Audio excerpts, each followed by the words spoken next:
Very good morning to all of you. कैसे हैं बच्चे? आई होप आप लोग बहुत अच्छे होंगे और आप लोगों का पढ़ाई बढ़िया चल रहा होगा।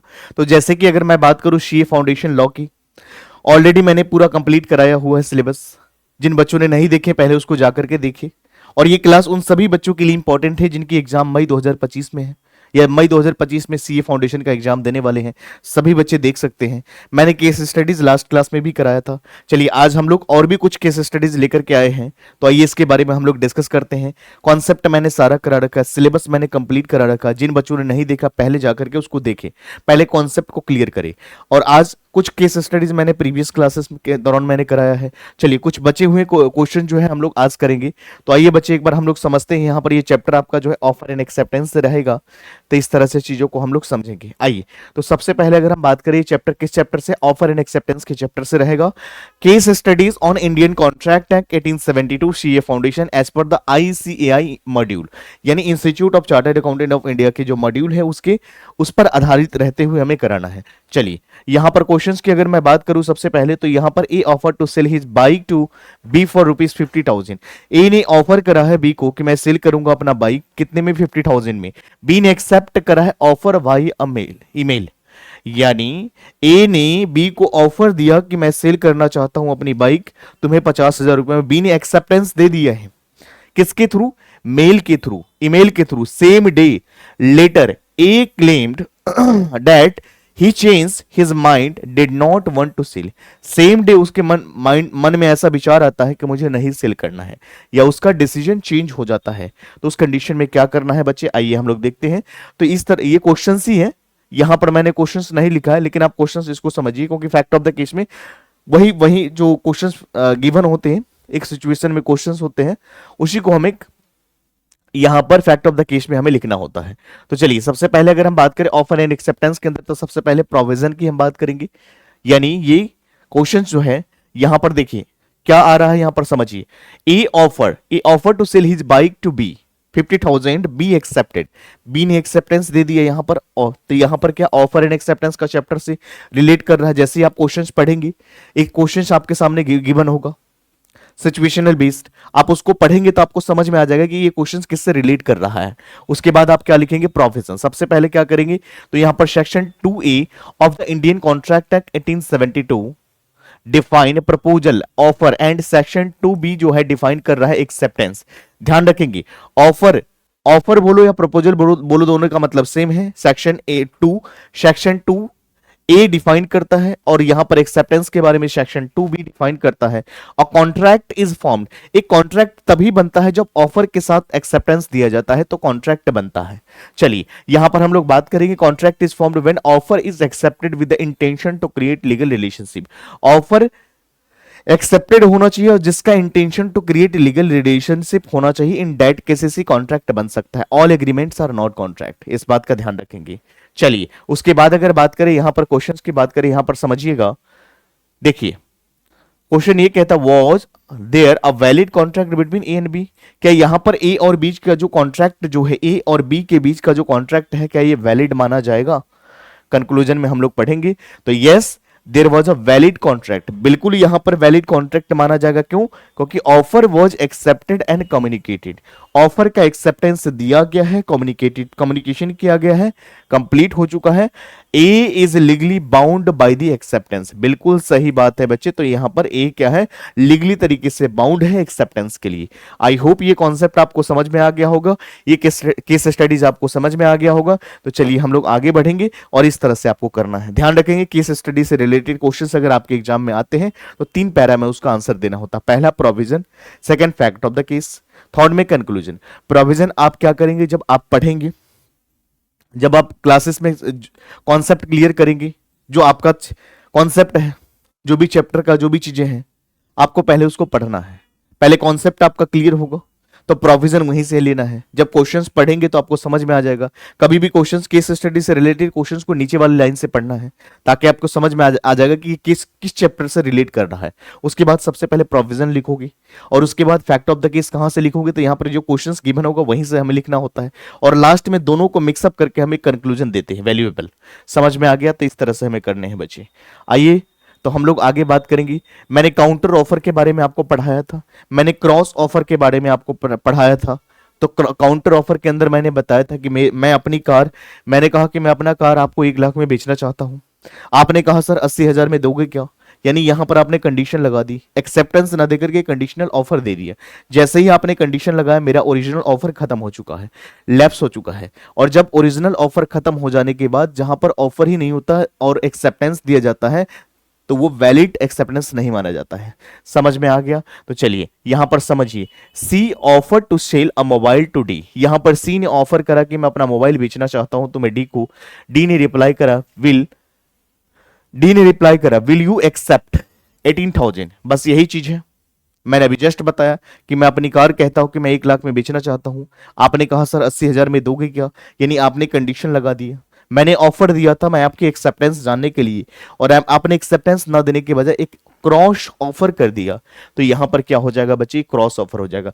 जैसे ही आप क्वेश्चंस एग्जामिनेशन में पढ़ेंगे, आपको चीजें समझ में आ जाएगा कि ये किस चैप्टर से, किस केस स्टडी से, किस ये प्रोविजन से रिलेट कर रहा है। चलिए उसके बाद letter D agreed to pay 20,000 but C refuse to sell. बिल्कुल ऐसा कर सकता है। बात समझ में आ रही है? क्योंकि क्या है, जैसे मान लीजिए मैंने कहा मैं अपनी कार 1 लाख में बेचना चाहता हूं, तो आपने कहा 80,000 में बेचोगे क्या? जैसे ही आपने कंडीशन लगाना और मैंने आपको मना किया, यानी यहां पर बाद में आपने कहा कि नहीं सर आप नाराज हो गए, आप उसी सेम अमाउंट में ले लो, तो मैं ऐसा कर सकता हूं। चलिए हम लोग बात करेंगे, सबसे पहले प्रोविजन की बात करेंगे बच्चे। प्रोविजन क्या कहता है? तो अकॉर्डिंग टू सेक्शन, या आप ऐसे लिख सकते हो, as per provision of Indian Contract Act 1872। यानी देखिए section 2B, once the original offer is rejected, एक बार अगर ओरिजिनल ऑफर रिजेक्ट कर दिया जाता है, काउंटर ऑफर मेड। बच्चे जब एक बार ऑफर दिया गया ये जानने के लिए एक्सेप्टेंस, लेकिन वहां पर एक्सेप्टेंस नहीं दिया गया, वहां पर क्या हो चुका है? ऑफर को रिजेक्ट कर दिया गया है, तो काउंटर ऑफर का पार्ट बन जाता है। तो ओरिजिनल ऑफर यहां पर खत्म हो चुका है और can not be accepted again, उसके बाद अगेन नहीं की जाती है एक्सेप्टेंस। मैंने कहा अपनी कार में 1 लाख में बेचना चाहता हूं, आपने कहा 80,000 में दोगे क्या? जैसे ही आपने कंडीशन लगाया, ओरिजिनल ऑफर खत्म हो चुका है। बाद में आप इसको रेक्टिफाई नहीं कर सकते हो। जब भी अगर ऑफर, ओरिजिनल ऑफर को रिजेक्ट किया जाता है कोई कंडीशन लगा करके, उसके बाद ये ऑफर जो है कौन सा ऑफर कहलाता है? काउंटर ऑफर का पार्ट बन जाता है। आई होप आपको समझ में आ गया होगा। फैक्ट ऑफ द केसेस की बात करें बच्चे यहां पर, तो C offer to sell a mobile to D for 20,000, D reply, क्या ए 80,000 में एक्सेप्ट? इन्होंने 18,000 की बात करी, यानी D later D reply D agree to pay 20। बाद में जाकर के डी ने कहा मैं सेम अमाउंट दूंगा, बट यहां पर शी रिफ्यूज टू सेल। क्या ऐसा कर सकता है? चलिए कंक्लूजन को देखते हैं। आइए questions, can D force can D force C to sell the made mobile at 20,000? क्या ऐसा कर सकते हैं? तो आंसर यहां पर देखेंगे, no, D reply was counter offer. बच्चे यहां पर डी का रिप्लाई क्या हो गया? काउंटर ऑफर का हिस्सा बन चुका है। तो यहां पर विच टर्मिनेटेड ओरिजिनल ऑफर। जब भी अगर काउंटर ऑफर आता है बच्चे, तो ओरिजिनल ऑफर लेफ्ट हो जाती है, खत्म हो जाता है। तो यहां पर C is not bound to sell, तो यहां पर सी उसको सेल नहीं कर सकता है। समझ में आ गया? मैंने कहा मैं अपनी कार 1 लाख में बेचना चाहता हूं, आपने कहा 80,000 में दोगे क्या? जैसे आपने कहा मेरा ओरिजिनल ऑफर खत्म हो चुका है, ये काउंटर ऑफर का हिस्सा बन चुका है। बाद में आपने कहा सर आप नाराज हो चुके हैं, आप नाराज मत होइए, आप 1 लाख में ही मैं खरीदना चाहता हूं, तो मैं यहां पर देने से मना कर सकता हूं, क्योंकि ऑलरेडी काउंटर ऑफर जब बन जाती है तो ओरिजिनल ऑफर टर्मिनेट हो जाती है। इस कंडीशन में हम क्या कर सकते हैं? मैं मना कर सकता हूं। कॉन्सेप्ट समझ में आ गया? चलिए हम लोग आगे बढ़ेंगे। आइए बच्चे, उसके बाद हम लोग कुछ लीगल प्रोविजन के से रिलेटेड क्वेश्चंस को देखेंगे। तो आइए सबसे पहले हम लोग यहां पर बात करेंगे। यहां पर समझिएगा, पहले फैक्ट ऑफ द केस को समझिएगा। E promised to take E promised to take his friend F to movie and later cancel it. F sued E for breach of contract. अब समझिए किस तरह के एग्रीमेंट है। E promised to take his friends F to movie, यानी यहां पर E ने प्रॉमिस करा उसके take his friends F movie देखने जाने के लिए, और यहां पर क्या कर रहा है? बाद में ये कैंसिल हो जाती है ड्यू टू सम रीजन, या नहीं जा पाते हैं। तो क्या यहां पर एफ जो है ई के ऊपर ये ब्रीच ऑफ कॉन्ट्रैक्ट के लिए केस कर सकते हैं? तो आइए इसको हम लोग समझते हैं। सबसे पहले प्रोविजन की बात करेंगे बच्चे। तो यहां पर देखिए agreement made in A social and domestic contract. आपको पता है दो तरह के एग्रीमेंट होते हैं, एक सोशल एग्रीमेंट होते हैं, social agreement and domestic agreement. Agreement तो होते हैं बट कॉन्ट्रैक्ट नहीं बनते हैं, क्योंकि यहां पर intention to create legal obligation जो होते हैं मिसिंग होते हैं बच्चे। तो ये एग्रीमेंट बन सकते हैं, कॉन्ट्रैक्ट नहीं बन सकते हैं। तो यहां पर दोनों के बीच में जो फ्रेंड्स वाली बात करी जाती है, सोशल रिलेशन की बात करी जाती है, जहां पर हस्बैंड वाइफ की बात करी जाती है, जहां पर डोमेस्टिक नेचर के एग्रीमेंट होते हैं, वहां पर कॉन्ट्रैक्ट नहीं बनते हैं, क्योंकि intention to create legal relationship ऐसा यहां पर अब्सेंट होता है, प्रेजेंट नहीं होती है। तो यहां पर लॉ प्रिज्यूम्ड करके चलती है कि intention to create legal relationship is missing. Concept समझ में आ गया। तो agreement made in a social and domestic contracts या context are presumed not have a intention to create legal relationship, hence they are not contract. बच्चे agreement तो है but contract नहीं बन सकता है। समझ में आ गया। आपके पापा ने, आपके फादर ने आपसे प्रॉमिस करा कि बेटा अगर तुम सीए फाउंडेशन का एग्जामिनेशन अगर फर्स्ट शॉट में तुम निकाल लेते हो, तुम्हें मैं 4 व्हीलर दिलवाऊंगा। जब आपने वो काम एक्टिविटी करा, जब आपने फर्स्ट अटेम्प्ट में निकाला, उसके बाद देने से मना कर देंगे, तो क्या आप कोर्ट में जाकर के कहोगे कि जज साहब मेरे साथ अन्याय हुआ है? नहीं, क्योंकि ये एग्रीमेंट है, ये कॉन्ट्रैक्ट नहीं है। ध्यान रखिएगा इस बात को। चलिए एफ, यहां पर can F claim damages from E and cancelling from the moving plan? आइए देखते हैं। No, social agreement like this are not enforceable in court of law due to absence of legal intent. समझ में आ गया बच्चे। तो यहां पर सोशल डोमेस्टिक एग्रीमेंट तो होता है बट कॉन्ट्रैक्ट नहीं बन सकता है, इसीलिए यहां पर intention to create legal relationship missing होते हैं बच्चे। दिस इज कॉल्ड सोशल और डोमेस्टिक एग्रीमेंट। तो यहां पर ध्यान रखेंगे, यहां पर ऐसा मान करके जाता है। तो सवाल ये उठता है कि सर हमें कैसे पता चलेगा कि किस तरह के एग्रीमेंट में हमें कोर्ट में या intention to create legal relationship हमारी प्रेजेंट होती है? तो सवाल, तो यहां पर लॉ ये कहता है कि जब भी कमर्शियल नेचर के ट्रांजेक्शन होते हैं, जब भी बिजनेस नेचर के ट्रांजेक्शन होते हैं, तो वहां पर intention to create legal relationship presumed माना जाता है, ऐसा अजम्पशन लिया जाता है कि यहां पर प्रेजेंट है, यहां पर intention to create legal relationship present है। यानी एक पार्टी ने अगर अपनी वादा या परफॉर्मेंस अगर पूरा नहीं किया तो उस कंडीशन में उसके खिलाफ आप लीगल एक्शन ले सकते हैं। ये चीजें लॉ में मेंशन होते हैं बच्चे। कॉन्सेप्ट समझ में आ गया। चलिए हम लोग आगे बात करेंगे। उसके बाद हम लोग बात करेंगे बच्चे कंसिडरेशन। कंसिडरेशन का चैप्टर भी मैंने पढ़ाया है बच्चे, जिन बच्चों ने नहीं देखा है जाकर के अपलोड करा हुआ है वीडियोस, आप जाकर के जरूर देखेंगे। ये जितने भी चैप्टर मैं यहाँ पर करा रहा हूँ, जितने भी केस स्टडीज मैं आपको करवा रहा हूँ, ये सारे के सारे आपके एग्जामिनेशन पर्सपेक्टिव से बहुत ज्यादा इंपॉर्टेंट है। और केस स्टडीज कोई बहुत ज्यादा डिफिकल्ट सवाल नहीं होते हैं। आपको क्वेश्चंस को सही तरीके से पढ़ना होता है और उसके बाद 3 पैरा में उसका आंसर देना होता है। पहला प्रोविजन, सेकंड में fact of the case and conclusion के थ्रू हमें काम करना होता है। आइए बच्चे यहां पर हम लोग समझते हैं, एक बार देखिएगा। यहां पर G agreed to give H 10,000 out of love. समझिएगा, G agreed to give H rupees 10,000 out of love. He accepted the offer but later G refuse to pay. Later G refuse to pay. Questions, can H enforce the payment legally? आइए इसको समझते हैं। तो चलिए सबसे पहले हम लोग बात करेंगे प्रोविजन की बात करते हैं। तो as per the provision of या सेक्शन 2D डिफाइन कंसिडरेशन। बिल्कुल सही बात है, कंसिडरेशन का डेफिनेशन सेक्शन 2D में डिफाइन करा है। A contract without consideration is void. बच्चे जनरल रूल ये कहता है कि a contract without consideration is void unless it falls under exception in section 25। बिल्कुल सही बात है। सेक्शन 25 को छोड़कर के बाकी जितने भी एग्रीमेंट होते हैं विदाउट कंसिडरेशन वॉइड माना जाता है, सेक्शन 25 को छोड़कर। आइए यहां पर समझते हैं बच्चे, कंक्लूजन को हम लोग ध्यान देंगे और समझेंगे यहां पर। तो आइए, नो, क्या ऐसा कर सकते हैं? समझिएगा। Fact of the case, G agreed to give H 10,000 out of love.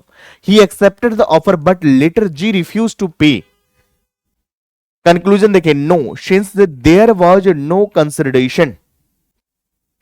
Since there was no consideration and it does not falls under the exceptions, the contract is void. बच्चे सेक्शन 25 में जो condition बताया गया है सारे condition present होना चाहिए। जिन बच्चों को दिक्कत है इस कॉन्सेप्ट में प्लीज जाकर के देखेंगे। सेक्शन 25 जो एक्सेप्शन जो है कंसिडरेशन का, वो सभी चीजों को मैंने समझा रखा है। सिर्फ यहां पर out of love and affection होना ही जरूरी नहीं है, यहां पर और भी कंडीशंस को पूरा होना चाहिए, उसके बाद ही ये क्या कर सकता है, कंपेल कर सकता है, यहां पर उनको मिलेगा। समझ में आ गया? No, since there was no consideration and it does not fall under the exception, ये एक्सेप्शंस के अंदर नहीं आएगा, और आएगा भी तो ये पूरे कंडीशन को पूरा फुलफिल नहीं कर रहा है। इस कंडीशन में ये कंसिडरेशन क्या हो जाएगा बच्चे, वॉइड हो जाएगा। समझ में आ गया? क्लियर है पॉइंट्स? चलिए हम लोग आगे बात करेंगे। आइए इसके बाद हम लोग देखेंगे बच्चे, आइए यहां पर एक्सेप्टेंस बाय कंडक्ट की बात करें। कंडक्ट की बात करें बच्चे तो यहां पर बिहेवियर के थ्रू होते, आचरण के थ्रू। तो यहां पर समझेंगे सबसे पहले, आइए एक बार फैक्ट ऑफ द केस को हम लोग समझते हैं। जे offered goods to K stating if I don't hear from you I will assume you have accepted, K remain silent but use the goods. आप समझिएगा यहां पर बहुत अच्छा क्वेश्चन है। जे ऑफर्ड गुड्स, जे ने ऑफर करा गुड्स टू की स्टेटिंग if I don't hear from you I will assume you have accepted. अगर यहां पर अगर ये बताया गया है, समझिएगा, if I don't hear from you I will assume, मैं ऐसा मान लूंगा कि एक्सेप्टेंस है, तो के रिमेन साइलेंट, बट यहां पर के चुप रहा, तो उस कंडीशन में क्या होगा। आइए सबसे पहले प्रोविजन की बात करें तो acceptance can be implied through conduct, acceptance implied भी होती है, कंडक्ट के थ्रू भी होते हैं, as long as match offer and is communicated. बिल्कुल सही बात है।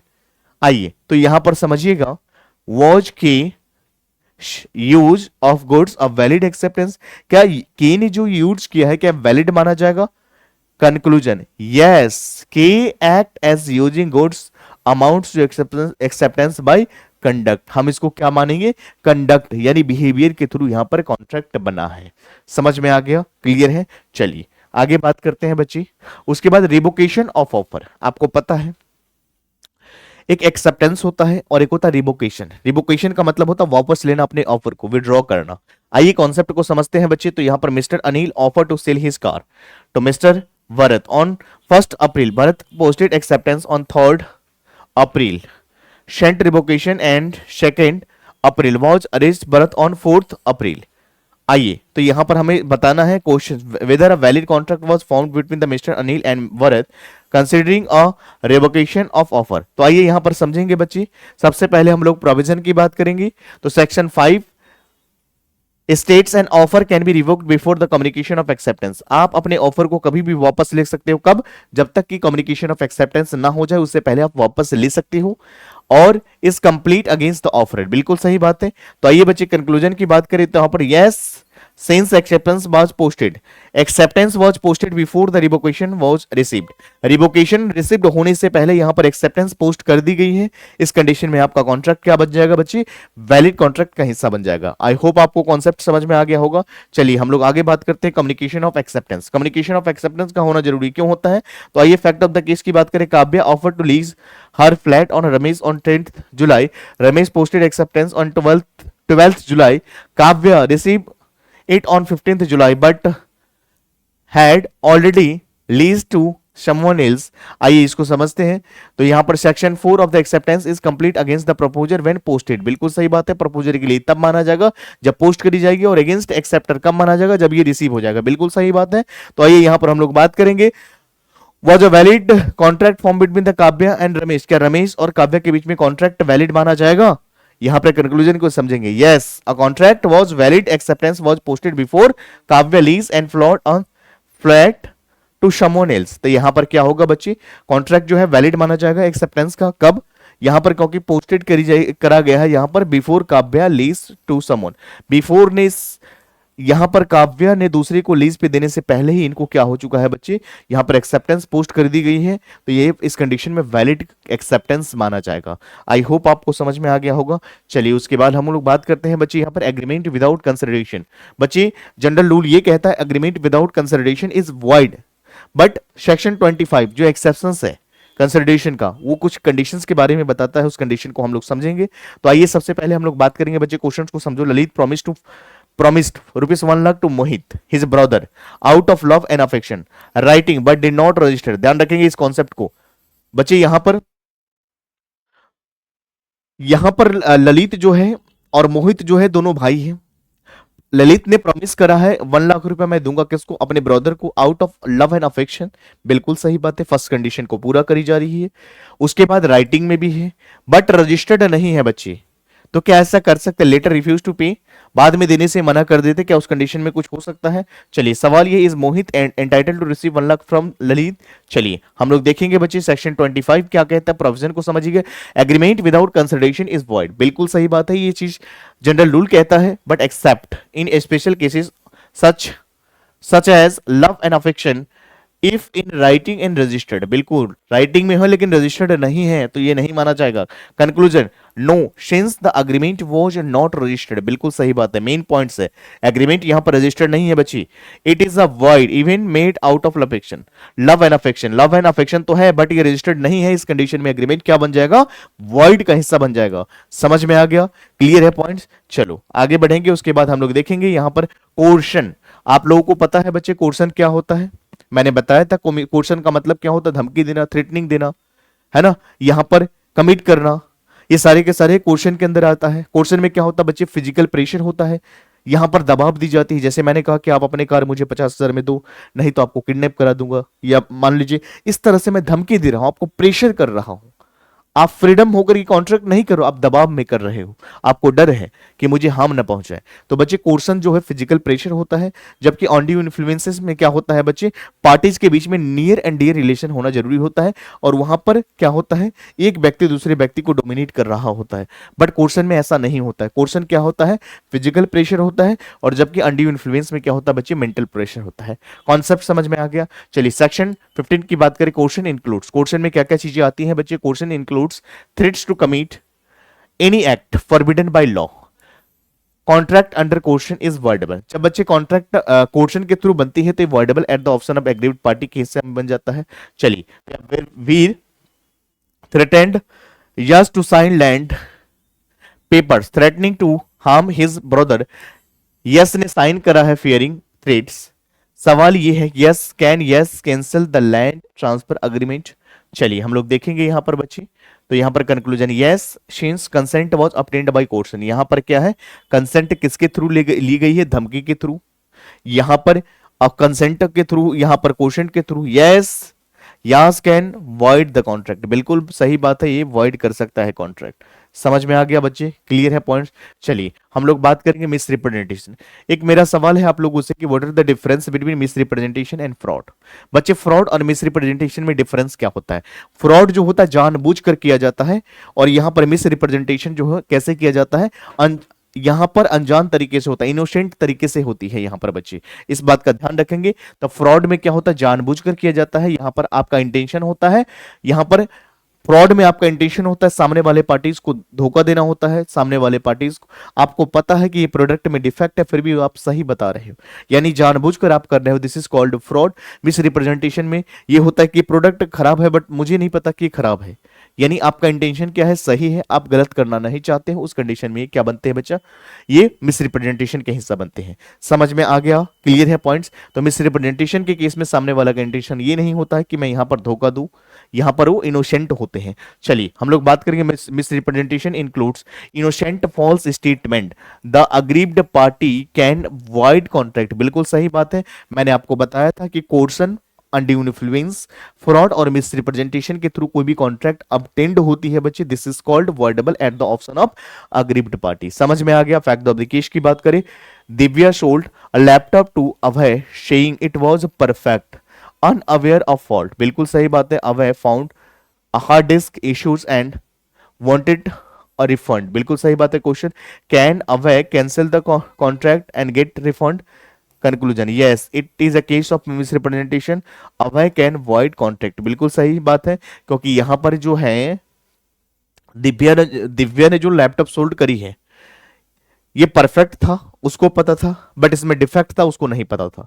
यहां पर इनोसेंट है, इसलिए ये क्या बन जाएंगे बच्चे, मिस रिप्रेजेंटेशन। तो यहां पर कॉन्ट्रैक्ट को अवॉइड किया जा सकता है। समझ में आ गया? तो इस तरह से मैंने सारे ही केस स्टडीज मैंने बच्चे कराया, कल की क्लास में भी मैंने यही कराया था। तो सारे केस स्टडी करने का तरीका यही रहेगा, जितने भी केस स्टडीज अगर आपके एग्जामिनेशन में आते हैं। और एक बात का ध्यान रखेंगे, सेक्शन 68 जहां पर necessary supply to any person, dependent person या माइनर को अगर सप्लाई करते हैं तो हम उसके प्रॉपर्टी से रिकवर कर सकते हैं। तो इस तरह से जितने भी केस स्टडीज अब बनते हैं बच्चे, उसको जरूर आप लोग करेंगे। और मैंने कॉन्ट्रैक्ट एक्ट का बहुत सारे केस स्टडीज मैंने कराया। और केस स्टडीज का ध्यान रखेंगे, कभी भी आपके एग्जामिनेशन में आते हैं बच्चे तो उसमें 3 पैरा में इसका आंसर देना होता है। नंबर 1 में प्रोविजन देंगे, सेकंड में फैक्ट ऑफ द केसेस देंगे, और उसके लास्ट में क्या होता है, कंक्लूजन देना है। प्रोविजन आप जब क्वेश्चंस पढ़ेंगे तो आपको समझ में आ जाएगा कि किस चैप्टर से रिलेट कर रहा है, वहां से लोगे। फैक्ट ऑफ द केस जब क्वेश्चंस पढ़ोगे तो वहीं से आपको लिखना होता है। और कंक्लूजन दोनों को मिला करके क्या करना होता है, मिक्स करके आपको कंक्लूजन तक पहुंचना होता है। तो इस तरह से मैंने सभी चीजों को कराया। आई होप कि जो भी बच्चे सीए फाउंडेशन मई 2025 का एग्जाम देने वाले हैं जरूर इसको देखेंगे और जितना हो सके उसको शेयर जरूर करेंगे बच्चे। बाकी हम लोग मिलते हैं अगले पार्ट में अगले चैप्टर के साथ। यहां तक आप लोग रिवाइज करेंगे। Thank you so much, take care.